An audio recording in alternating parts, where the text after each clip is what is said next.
টানা 7 দিন ভেজ খাওয়ার পর শুক্রবার রাতে বানিয়ে নিয়েছিলাম একটু চিকেন। পেঁয়াজ, রসুন, আদা, কাঁচা লঙ্কা, টমেটো কুচি করে আমি আগেই রেখে দিয়েছিলাম। তারপর চিকেনটাকেও খুব ভালো করে ধুয়ে রেখেছিলাম। কড়াইয়ের মধ্যে গোটা আলু 4-5টা দিয়ে খুব সুন্দর করে অল্প তেলে লাল লাল করে ভেজে নিয়েছিলাম। তার মধ্যে দিয়েছিলাম পেঁয়াজ কুচি। পেঁয়াজ কুচিটা ভাজা হয়ে গেলে দিয়েছিলাম একটু টমেটো কুচি। সেটা দিয়ে খুব সুন্দর করে ভাজা ভাজা করে নিয়েছিলাম। আর একটা পেস্ট আমি বানিয়ে নিয়েছিলাম, আদা, রসুন আর শুকনো লঙ্কার পেস্ট। সেই পেস্টটাকে তারপর তার মধ্যে দিয়ে দিয়েছিলাম। দেওয়ার পর খুব সুন্দর করে অল্প অল্প জল দিয়ে বেশ খানিকটা সময় ধরে কষিয়ে নিয়েছিলাম। কষানোর পর যে চিকেনটা আমি ধুয়ে রেখেছিলাম সেটা একটা একটা করে এর মধ্যে দিয়ে মশলাটাকে খুব সুন্দর করে এর মধ্যে মাখিয়ে নিয়েছিলাম।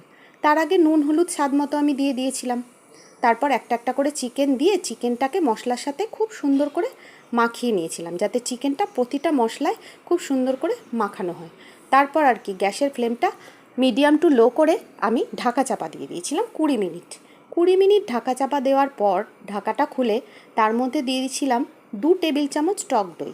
টক দই দেওয়ার সময় জানোই গ্যাসের ফ্লেমটা একদম লোতে রাখতে হয়।